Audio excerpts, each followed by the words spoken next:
The grand chamber hung in the darkness between stars, a massive structure of crystal and metal that had witnessed 10,000 years of galactic law. Inside, Ambassador Marcus Webb stood alone on a circular platform that glowed beneath his feet. Above him, the representatives of 847 different species sat in tiered rings that rose up like the walls of a vast amphitheater. The air shimmered with thousands of translation fields, ready to convert his every word into languages he could not imagine. Marcus had trained for this moment for 15 years. He had studied every species represented here. He had memorized their laws, their customs, their prejudices. But nothing could have prepared him for the sheer weight of their collective gaze. Hundreds of eyes, some compound, some luminous, some that existed in spectrums humans could not see, all focused on him with varying degrees of hostility. High Arbiter Quellen sat at the apex of the chamber, his body a mass of inflated vocal sacs and ridge-covered skin that pulsed with authority. When he spoke, his voice boomed through the chamber, like thunder rolling across mountains. Humanity stands accused before this council of crimes against the galactic peace. 17 counts of aggressive expansion, 42 violations of protected space doctrine, the unauthorized establishment of military installations in 12 neutral sectors. How does humanity answer these charges? Marcus took a slow breath. He could feel the weight of Earth behind him, the weight of 147 colony worlds. It's the weight of billions of humans who were counting on him to navigate this political minefield. In the gallery reserved for observers, he could see representatives from the Vrin Consortium, their tentacles coiled in what their species considered satisfaction. They looked like predators watching wounded prey. "We contest every single charge," Marcus said, his voice steady and clear. A wave of sound swept through the chamber. Clicks, hums, whistles, and electromagnetic pulses that the translation fields rendered as shock and outrage. Species did not typically contest council judgments. They apologized, paid fines, and learned their place in the galactic order. High Arbiter Quellen's skin flushed a deep purple. Contest.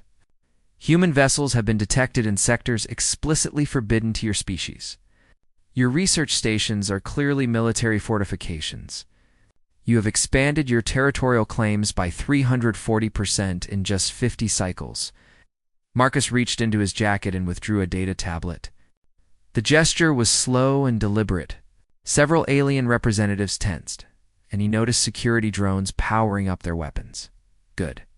Let them be nervous. Let them see that humans did not come here to beg. "We expanded into unclaimed space," Marcus said. Article 12 of the Concordat grants any species the right to settle unclaimed territory. I have the survey data here. Every sector we entered was legally available for colonization. Those sectors were designated as protected. Another arbiter shrieked, its voice like metal scraping against stone. "Designated after we began operations there," Marcus replied. He activated the tablet, and holographic displays materialized throughout the chamber, showing time-stamped records. Curious timing, wouldn't you agree? We file a colonization claim, and suddenly that sector becomes protected, sometimes within hours. He turned slowly, making eye contact with representatives around the chamber. Some looked away. Others leaned forward with interest. As for our research stations having defensive capabilities, that's because 3 of our unarmed stations were destroyed last year by unknown raiders. The Council chose not to investigate those attacks. We chose to make sure it didn't happen again. You dare suggest this Council has failed in its duties? Quellen demanded. I suggest, Marcus said, and his voice grew harder, that this Council has been allowing certain species to manipulate the system. I suggest that false claims have been filed to restrict humanity's lawful expansion. I suggest that this trial is political theater designed to force us into accepting limitations that no other species faces. He looked directly at the Vrin delegation. And I suggest that everyone in this chamber knows exactly who benefits from keeping humanity confined. The silence that followed felt like a held breath. Marcus tapped his tablet again, and new images filled the holographic displays. Destroyed space stations. Dead colonists floating in the wreckage. Ships vaporized by weapons far beyond what pirates or raiders should possess. and in the corner of each image, barely visible to anyone who did not know what to look for, energy signatures that matched known Vrin military technology. "These are our people," Marcus said quietly. "These are the attacks that the Council dismissed as unfortunate incidents. But we did our own investigation. We found evidence linking these attacks to Vrin military forces. We brought this evidence to the Council 6 months ago. It was ignored." Grand Director Talix of the Vrin Consortium rose from his seat, his tentacles thrashing. "This is outrageous speculation. We demand these false accusations be stricken." Marcus interrupted. "The way you tried to strike humanity from the list of expanding species. The way you tried to strike our colonies from legal recognition. The way you struck our people from existence." The chamber erupted into chaos. Representatives shouted, clicked, hummed, and pulsed electromagnetic demands for order. But Marcus stood silent and still, waiting for the storm to break around him. "Hi." Arbiter Quellen finally restored order by amplifying his voice to painful levels. "This council will not be lectured by a species barely 2 centuries into space travel. We have maintained galactic peace for millennia. Then perhaps," Marcus said, "you should have maintained that peace when it came to protecting our people, instead of protecting those who profit from our restrictions." The vote came swiftly after that. The Council had already decided humanity's fate before the trial began. Guilty on all counts. Humanity was ordered to dismantle their stations, withdraw from contested sectors, and submit to a century-long moratorium on expansion. Furthermore, they would pay massive reparations to the Vrin Consortium for territorial anxiety and diplomatic damages. Marcus Webb stood on the glowing platform as the verdict was delivered. His face revealed nothing. He had expected this. They all had. This trial had never been about justice. It had been about power, about showing humanity its place in the galactic hierarchy. Does humanity accept this judgment? High Arbiter Quellen demanded. His voice thick with the satisfaction of authority exercised. Marcus was silent for a long moment. In that silence, every species representative in the chamber leaned forward, waiting for the inevitable capitulation. This was how it always went. The council judged, the accused species accepted. An order was maintained. When Marcus finally spoke, his words were measured and cold, each one dropping into the silence like a stone into still water. Humanity does not accept this judgment. We do not accept this council's authority. And effective immediately, humanity withdraws from the Galactic Concordat. For 3 full seconds, the chamber was absolutely silent. Then it erupted into chaos, unlike anything it had witnessed in centuries. "You cannot simply leave," Quellen roared, his vocal sacs inflating to maximum size. "This is unprecedented. This is illegal." Marcus was already walking toward the exit, his footsteps echoing on the platform. "We're not breaking any laws. The Concordat allows voluntary withdrawal. We're exercising that right. We'll be labeled a rogue species, excluded from all trade agreements, barred from council-protected space. You'll be isolated." Marcus paused at the doorway and looked back at the assembled representatives. Something in his expression made several species instinctively recoil. It was not anger. It was not fear. It was the look of someone who had just made a decision they had been preparing for longer than anyone realized. "You might want to reconsider," Marcus said quietly. "Who's excluding whom?" Then he walked out of the Grand Chamber, leaving behind 847 species who would spend the next 6 months learning exactly how much they had underestimated humanity. The message reached Earth. 37 hours after Marcus Webb walked out of the Grand Chamber, the Terran Senate convened immediately, filling the circular assembly hall beneath the rolling holographic projections of colony worlds and distant stars. Senator Rachel Torres stood at the central podium, her hands gripping its edges so tightly her knuckles had gone white. 3 centuries of diplomacy," she said, her voice tight with controlled fury. "Gone. We built relationships. We established trust. We followed their rules. And this is how they repay us." Fleet Admiral James Kowalski rose from his seat in the military section. His uniform was crisp, his bearing rigid, but his eyes burned with an intensity that made several senators uncomfortable. With all due respect, Senator, we stopped following the right path when the council allowed our people to be murdered without consequences. The question isn't whether we made the right choice. The question is what we do next. Director Amara Okonkwo of Human Intelligence activated a secure holographic display that materialized above the Senate floor. The image showed a complex web of connections spreading across known space, linking human technology to countless alien worlds and installations. We do what we've been preparing to do for 30 years. We activate Operation Garden Wall. A hologram zoomed in, showing details that made several senators gasp. Every medical scanner humanity had sold to alien hospitals. Every power converter installed. In alien cities, every agricultural processor feeding alien populations, every computing node running alien systems, all of it was connected through hidden subroutines and buried code that no one had ever thought to look for. 63% of galactic infrastructure relies on human technology, Okonkwo continued. We built ourselves into their systems so thoroughly that they didn't even notice. We became indispensable while everyone was busy thinking of us as useful junior partners. Senator Torres stared at the display. You're talking about shutting down more than half the galaxy's essential systems? I'm talking about demonstrating consequences, Okonkwo replied. They wanted to punish us for imaginary crimes. We're going to show them what real economic warfare looks like. Admiral Kowalski brought up another display, this one showing military assets. Ships, stations, defensive installations, far more than the Senate had known existed. The Void Wall Protocol. Every human vessel, every human citizen, every human station pulls back to our own territory within 90 days. But we don't go quietly. We establish a communications blackout. Total information denial. As far as the Council is concerned, humanity goes dark. We'll send scout ships, a senator objected. Which won't come back, Kowalski said flatly. Any Council vessel that enters human space without explicit permission will be disabled and held, not destroyed. We're not giving them martyrs. But they need to understand that our borders are now absolute. Marcus Webb entered the chamber, still wearing the formal suit he had worn before the Council.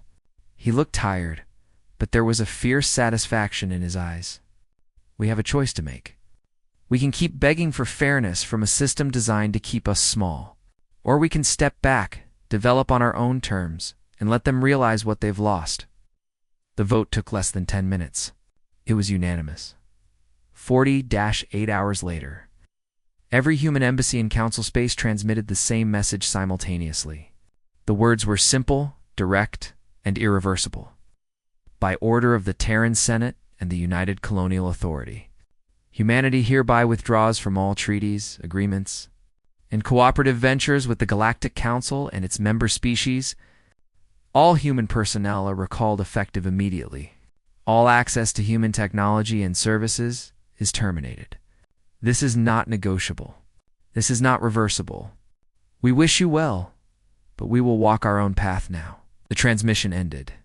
And then, in a carefully choreographed sequence that had been planned for decades, every piece of human technology in Council space simply stopped working. The galaxy had never experienced anything like it. It was not an attack. It was not violence. It was absence, sudden and total and devastating.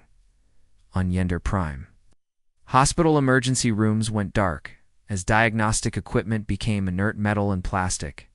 Doctors found themselves trying to perform complex surgeries with tools that belonged in museums on Kelith 7.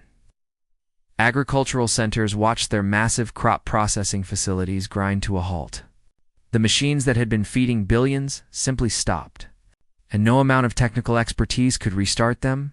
On dozens of transport hub worlds, power converters that had been humming efficiently for decades went silent. Traffic systems collapsed. Communications networks fragmented. The infrastructure of galactic civilization began to crumble at its foundations. On the Vryn homeworld, Grand Director Talek stood in his command center and watched in horror as status reports flooded in. 70% of their planetary infrastructure was offline. Their military-industrial complex, built on human-designed power systems, was reduced to 30% effectiveness. Their fleet, the pride of their species, was suddenly crippled. Get them back, Talix hissed to his aides. Contact Earth.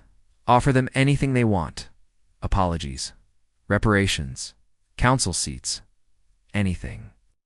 But when they tried to establish communications with Earth, they discovered something even more disturbing than the technological shutdown. They could not reach humanity at all. Every Ansible beacon in human space had gone silent. Every communication relay was offline. Every diplomatic channel was closed. It was as if humanity had simply vanished from the galaxy. Scout ships were dispatched immediately. The Vryn sent them first, followed by a dozen other species desperate to understand what was happening. They flew toward human territory, broadcasting peace and requesting dialogue on every frequency. They reached the border of human space and stopped cold. Stations, defensive platforms, weapons arrays, thousands of them, forming an impenetrable shell around the entire human sphere of influence. The installations appeared on sensors like a wall materializing from nowhere, though they must have been built over years, decades even. Without anyone noticing, Captain Solix piloted the Vryn flagship toward the barrier, his tentacles trembling with anxiety. He had made this journey dozens of times before, back when humans were eager trading partners. Now the space felt hostile and alien. This is Captain Solix of the Vryn Diplomatic Corps, he broadcast. We come in peace to negotiate with the Terran government. Please respond, human voice answered. Female, calm, utterly professional. This is Commander Lisa Park of the Terran Defense Cordon. You are in violation of human territorial space. You have 30 seconds to reverse course. Please, we must speak with your leaders. The galaxy is suffering without human technology. Surely we can reach a reasonable 20 seconds. Solix felt ice run through his body. The human was not angry. She was not hostile. She was simply indifferent, following protocols that had nothing to do with negotiation or compromise. The council was wrong. Solix tried desperately. We acknowledge this. Please, let us make amends 10 seconds. This is your final warning. Solix reversed course, his ship fleeing back toward council space. Behind him, the human defensive line remained silent and unmoving, a wall between humanity and the rest of the galaxy, back in the Grand Chamber. High Arbiter Quellen received 19 similar reports. Every diplomatic attempt had been turned away. No violence had occurred, but the message was unmistakable. Humanity was done talking. 40 days after humanity's withdrawal, cracks in galactic civilization had become chasms. The Council convened emergency sessions daily, but no amount of debate could solve the fundamental problem. The galaxy had become dependent on human innovation. And now that innovation was gone, Dr. Velix of the Carthany Institute stood before the Council's Technology Commission, his exoskeleton trembling with exhaustion and frustration. For weeks, his team had been attempting to reverse-engineer human technology. The results had been humiliating. It's not just advanced, Velix reported, his voice barely above a whisper. It's alien. Human engineering operates on principles we don't understand. Their quantum processors function at frequencies our best scientists cannot replicate. Their power systems rely on materials we cannot synthesize. Every time we solve one problem, we discover it's dependent on 12 other systems we haven't even begun to comprehend. They're just engineers, someone in the commission protested. Clever two-losers who got lucky. Surely our combined knowledge, that's what we all thought, Velix interrupted bitterly. But human technology isn't just sophisticated. It's fundamentally different. They approach problems from angles we've never considered. And everything they built has hidden dependencies and kill switches we never detected. Ambassador Thrace of the Pelian Commonwealth spoke from his seat. Perhaps we've been asking the wrong question. Instead of asking how they built these things, we should ask why they built them this way. They designed their technology to be indispensable, but impossible to replicate. That's not accident. That's strategy spanning decades. The words hung in the air like an accusation. Every species representative understood the implication. Humanity had not been naive junior partners stumbling into galactic politics. They had been playing a long game, preparing for this exact scenario while everyone else assumed they were harmless on Yender Prime. Hospitals reported increasing mortality rates. Surgeries that had been routine with human medical scanners were now dangerous or impossible. People died who would have lived 3 months earlier, and the doctors could do nothing but watch and remember when they had better tools. On Caleth 7, agricultural coordinators projected widespread famine within 6 months. Crop yields had dropped 40% without human soil processors and climate regulators. Emergency rations were being distributed, but everyone knew they would not be enough. On the Vryn homeworld, Grand Director Talix faced something his species had not experienced in centuries. Real crisis. Their economy was collapsing. Their military was weakened, and their political enemies were circling like scavengers sensing weakness. Send another diplomatic mission, Talix ordered his aides. Offer them full reparations for the false charges. Offer them permanent council seats. Offer them whatever they want. But when the mission reached human borders, it received the same cold reception every attempt had received. Commander Lisa Park's voice, calm and inflectionless, delivering the same warning. 30 seconds to withdraw. No negotiation. No discussion. The mission returned empty-handed.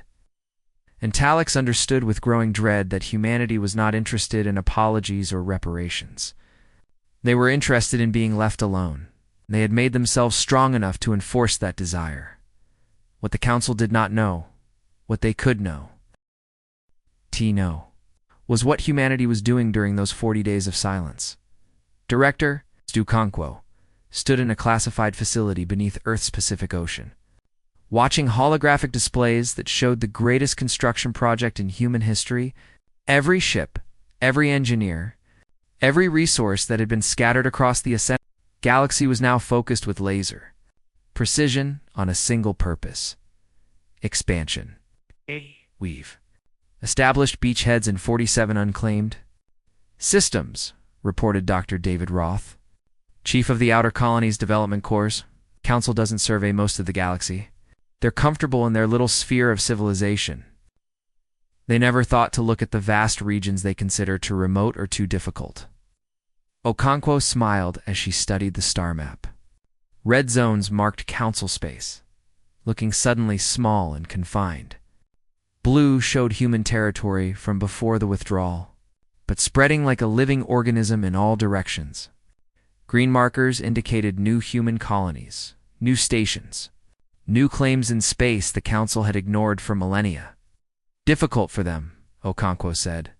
But humans have spent 3 centuries learning to thrive in hostile environments. We're good at difficult. Dr. Roth gestured to another display. Project Lighthouse is complete. We've seeded micro-relay satellites throughout the galaxy over the past 50 years. Billions of them, individually undetectable, collectively forming a sensor network with coverage of 93% of known space. We can see everything they're doing, Okonkwo mused. Every ship, every station, every communication, and they have no idea we're watching. Admiral Kowalski's face appeared on a communication screen. Director, you need to see this.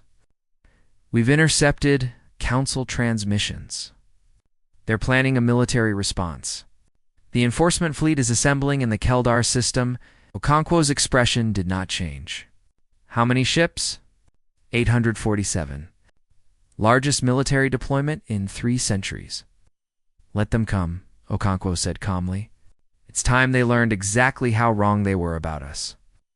The Council enforcement fleet gathered in the Keldar system like a storm preparing to break. High Commander Vren of the Keldari hegemony stood on his flagship bridge, his mandibles clicking with satisfaction.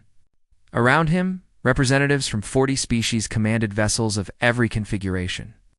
A display of united purpose that should have made any opponent reconsider resistance. The humans will see sense when they witness our unity, Vren told his officers. They're clever, yes, but they're one species against the entire galactic community. His tactical officer, Thesa, studied her sensor displays with growing concern. Commander, I'm detecting unusual readings at the human border. Defensive stations. We expected those. No, sir. I mean, there are more contacts than anticipated. Significantly more. And they're not configured like anything in our databases. Vryn waved a claw dismissively. Irrelevant. We're not here to fight. We're here to demonstrate that isolation has consequences. Send the ultimatum. The message beamed toward human space, demanding compliance, threatening sanctions, listing consequences. It was standard diplomatic pressure. It's the kind that usually brought defiant species back to negotiations. The response came in less than 60 seconds, and it changed everything. Commander Lisa Park's face appeared on every ship's view screen simultaneously. A feat of signal coordination that should have been impossible. Her expression was polite, almost friendly, but her eyes held something that made experienced military commanders unconsciously straighten in their seats. "Hi, Commander Vryn," she said. "We've received your ultimatum. Here's ours. You have 6 hours to withdraw your fleet beyond the Keldar system. Any vessel that crosses into human territorial space will be disabled and impounded. This is your only warning." Vryn's mandibles spread in what his species considered laughter. "You dare threaten this fleet? You're outnumbered 800 to 1. This is absurd posturing from a desperate species." Park's expression did not change. Her voice remained calm, factual, devoid of emotion. "We're not threatening anyone, Commander. We're stating facts. You have 5 hours and 59 minutes. The transmission ended abruptly, and silence filled the flagship bridge. Then Tactical Officer Thess's voice cut through like a knife. "Commander, sensors are updating. You need to see this immediately." The tactical display transformed, and every officer on the bridge fell silent. The defensive installations at the human border were not stations. They were ships. Thousands of them. They had been running in low-power mode, nearly invisible to standard scans. Waiting in the darkness like predators, now they were powering up. And the sensor readings were unlike anything in Council, military databases. Sleek warships of radical design emerged from the void. Massive carriers began launching fighter craft that moved with impossible agility. Cruisers bristled with weapon systems that made Council technology look primitive. And behind them, barely visible, even on active scans, were installations and platforms whose purpose could only be guessed at. "How many?" Vryn whispered, his mandibles frozen mid-gesture. Thess's voice shook. "Over 6,000 capital ships, sir. Plus support vessels. Plus defensive installations we can't fully scan. They're using stealth technology we don't know how to detect, let alone counter." In the council chambers back at the Grand Station, High Arbiter Quellen watched fleet reports with growing horror. His skin had faded to a pale gray, all 4 vocal sacs deflated. "This is impossible. Our intelligence indicated humans had a few hundred warships at most. This is an armada." Ambassador Thrace looked ill. "We assumed their ships were all visible. We assumed we knew what they were building. But they've had 300 years in space. What if they spent at least half of that time preparing for exactly this scenario?" "Preparing for what?" Quellen demanded. "To conquer the galaxy?" "No," Thrace said quietly. "Preparing to never need our permission again." The truth settled over the chamber like a suffocating blanket. Humanity had never been weak. They had been patient.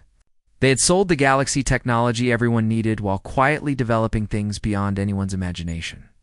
They had scattered themselves across council space, learning, studying, understanding every species' capabilities and limitations. They had smiled and nodded and played the role of eager junior partners while building something in the shadows.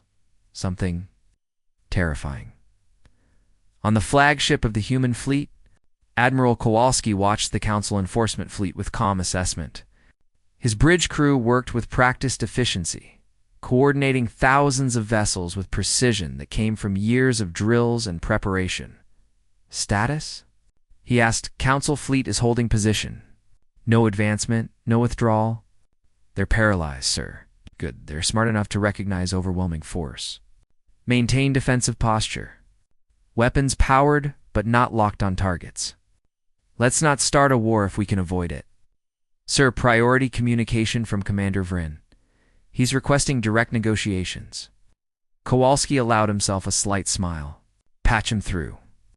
Vren's image appeared, and the Keldari commander was visibly struggling to maintain composure. His mandibles twitched, and his eyes held an edge of panic that no amount of training could fully conceal. Admiral Kowalski, I believe there may have been a misunderstanding. The Council's intent was merely to open dialogue by bringing a fleet to our doorstep. A show of concern, nothing more. We simply wish to encourage productive discussions about restoring normal relations. Commander Kowalski said, his voice hard. Let me make something perfectly clear. We don't want your territory. We don't want your resources. We don't want to rule the galaxy or dictate terms to other species. We just want to be left alone to develop on our own terms. Is that really so difficult to understand? Vren's mandibles twitched again. The Council fears what it doesn't understand. Then perhaps the Council should have tried understanding before judging, Kowalski replied. You have 4 hours and 37 minutes remaining. I suggest you use them wisely. Back on Earth, in the secure Senate chambers, Director Okonkwo delivered an update that transformed the entire strategic picture. Project Lighthouse is fully operational, she announced to the assembled senators and military leadership. We now have real-time sensor coverage of 93% of the galaxy, not just Council space. All of it. Senator Torres leaned forward, her expression stunned. How is that even possible? Okonkwo activated a holographic display that showed the galaxy in breathtaking detail. Every star system, every major installation, every fleet movement, all of it visible, tracked, analyzed in real time by an intelligence network the Council could not even imagine existed. We've been seeding micro-relay satellites for 50 years, Okonkwo explained. Billions of them, disguised as space debris, attached to asteroids hidden in nebulae. Individually undetectable. Collectively, they form a sensor web that makes our intelligence capabilities orders of magnitude beyond anything the Council possesses. She zoomed the display to show Council space in intricate detail. We know everything they're doing. We know about the 3 species planning to attack our border colonies while the enforcement fleet provides distraction. We know about the covert mission to sabotage our Ansible network. We know about the Vrin conspiracy to frame us, which started this entire crisis. Marcus Webb, watching from the diplomatic section, asked the critical question, what do we do? With this information, Okonkwo's smile was cold and calculating. We show them just enough to make them realize they can never hide from us again. And then we make them understand that the only reason we haven't acted on this knowledge is because we choose mercy over revenge.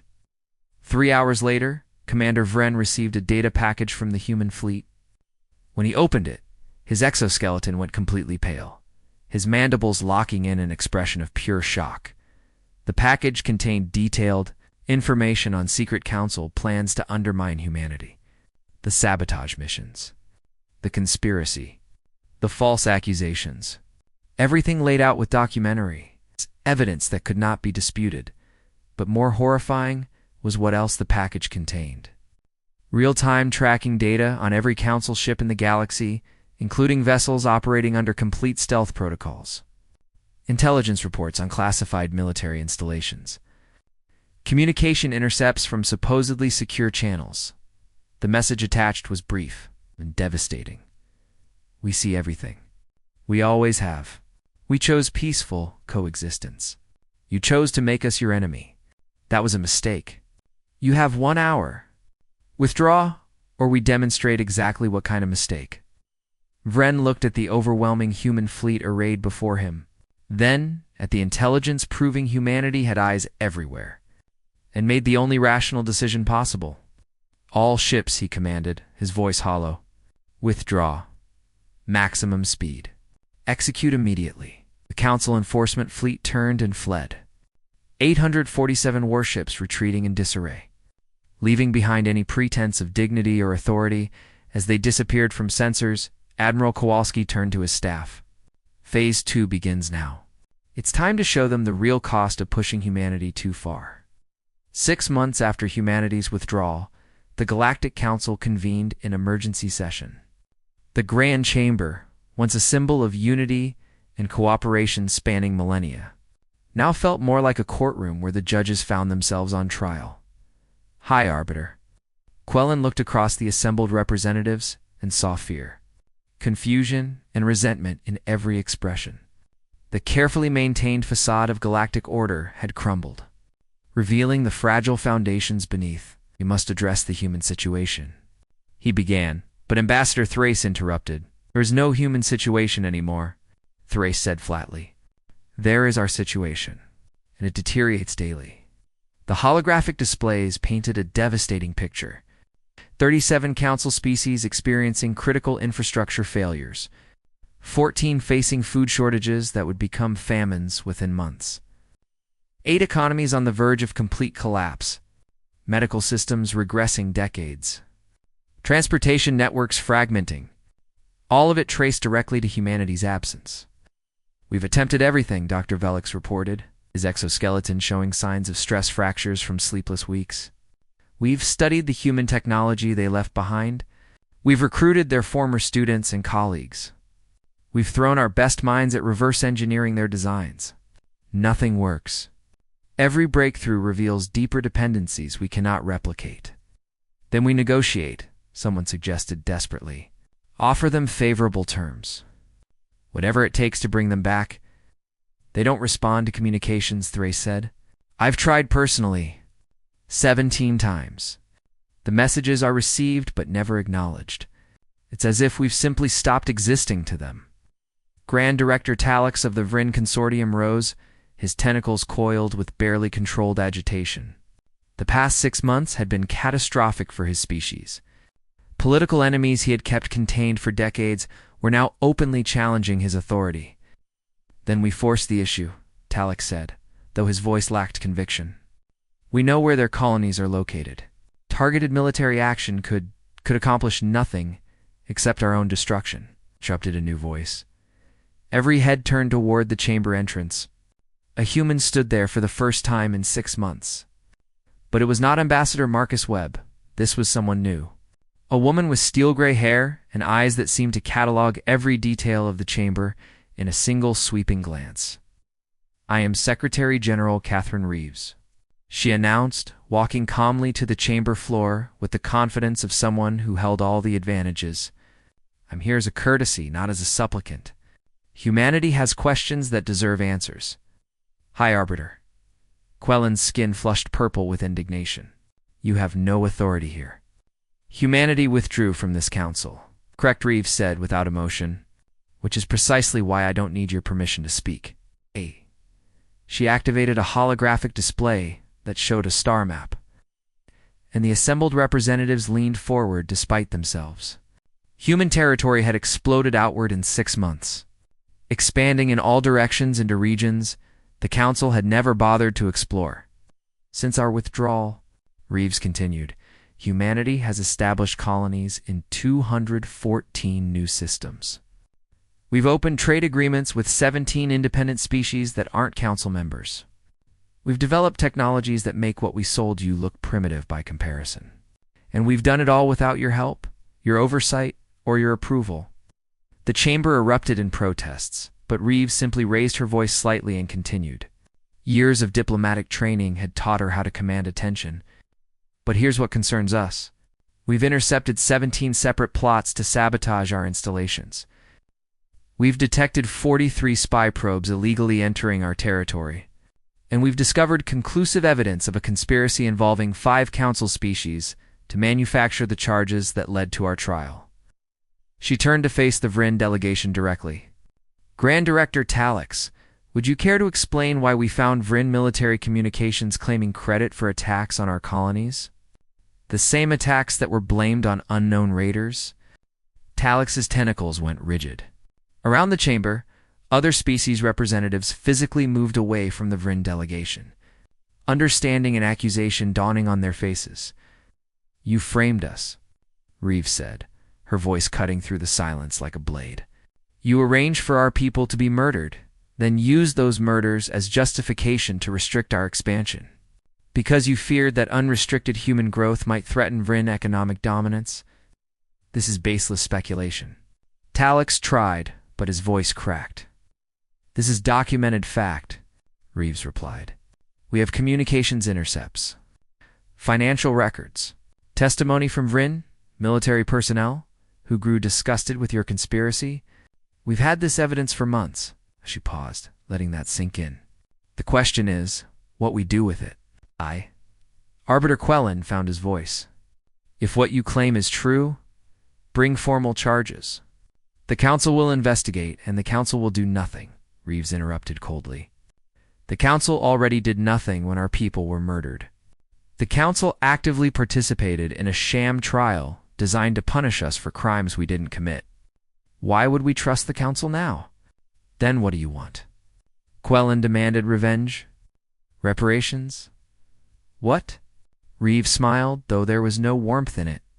"We want to be left alone. That's all we've ever wanted. But since you've proven incapable of respecting that desire, we're going to ensure you have no choice." The star map updated, and collective gasps echoed through the chamber. Human territory had not just expanded, it had strategically positioned itself around Council space like a net. Thousands of installations, stations, and outposts formed a perimeter that effectively surrounded the Council's entire sphere of influence. "We call it the perimeter," Reeves explained. "Every approach to human space is monitored and controlled. Every ship is tracked. Any hostile action will be met with immediate response. But more importantly, we've established ourselves as the gateway between Council space and the unclaimed galaxy beyond." The implications hit the chamber like a physical force. For thousands of years, the Council had operated under the assumption they could expand whenever they chose. That the vast galaxy beyond their borders was simply waiting for them to claim it at their convenience. Humanity had just taken it all. "You can't simply claim the entire galaxy," someone protested weakly. "We haven't claimed it all," Reeves corrected. "We've claimed the unclaimed portions following galactic law. Article 12 of the Concordat, remember? Any species can settle unclaimed territory. We've just done it more thoroughly than you ever bothered to." Ambassador Thrace stared at the star map with something resembling awe. "You've boxed us in. Council space is now completely surrounded by human-controlled territory." "Not controlled. Protected," Reeves said. "Any species that wishes to expand beyond current Council borders is welcome to do so. They'll just need to pass through human space first. Which means following our rules. No warfare. No slavery. No exploitation of indigenous species. We'll enforce the ideals the Council claimed to represent, but never actually practiced." "This is extortion," Talix hissed. "This is consequence," Reeves replied. "You wanted to keep humanity small and contained. Congratulations, you've guaranteed we'll be your neighbors forever. The only question now is whether we're hostile neighbors or peaceful ones." High Arbiter Quellen was silent for a long moment, visible calculations running behind his eyes. Finally, he asked, "What would peaceful coexistence require?" "First, the species responsible for the conspiracy face real justice. Not political theater. Actual accountability." Talix started to protest. But 36 species representatives had already turned to stare at the Vryn delegation with open hostility. The conspiracy was exposed, and the conspirators were now isolated. "Second, the Council acknowledges humanity's right to develop independently. Without interference or oversight," Greed Quellen said quickly, desperately. "Third, all future trade agreements will be negotiated on equal terms. No more treating us as grateful recipients of whatever scraps you offer. And the technology you disabled?" Someone called out. "Our people are dying without those systems." Reeves nodded to an aide, who distributed data tablets to every delegation. "We're prepared to restore basic systems immediately and negotiate new agreements for advanced technology. But you'll pay fair market rates. And you'll remember that access to human innovation is a privilege we grant, not a right you possess," as delegates reviewed the terms. Marcus Webb entered the chamber and stood beside Secretary General Reeves. He looked at High Arbiter Quellen with an expression of grim satisfaction.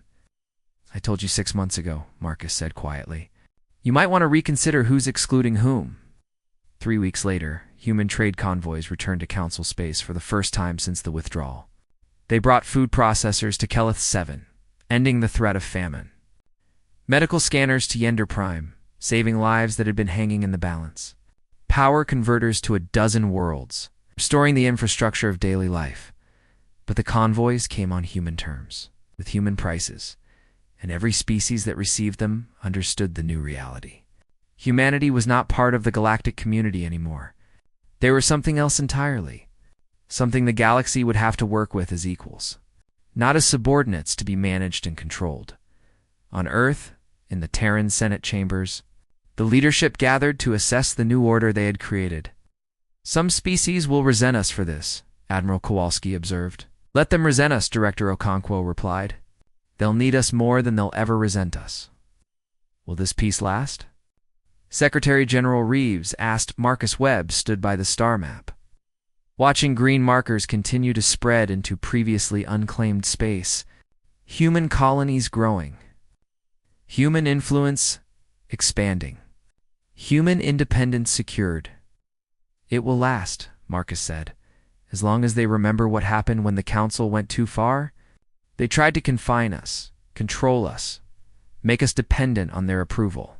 Instead, they pushed us to become something they can't contain or control. We're not seeking their permission anymore. We're not asking for their blessing. We're just existing on our own terms, and they'll have to accept that." 5 years later, the galactic balance had fundamentally and irreversibly shifted. The Council still existed, still governed its member species, still maintained the structures and traditions of millennia. But everyone understood the truth that no one spoke aloud. Real power in the galaxy was no longer centralized in a council chamber. It was distributed across thousands of human worlds, stations, and fleets, watching, waiting, willing to defend human interests with a capability the galaxy had never anticipated. The Council had gone too far. They had forced humanity to withdraw, thinking isolation would break human will. Instead, they had freed humanity to become something unprecedented. Not conquerors seeking dominion, not merchants seeking profit, but an independent power that asked nothing except to be left alone, and possessed the strength to ensure that wish was respected. Humanity had left the Council's sphere of influence. But in doing so, humanity had claimed the stars themselves, and the galaxy would never be the same. To retry.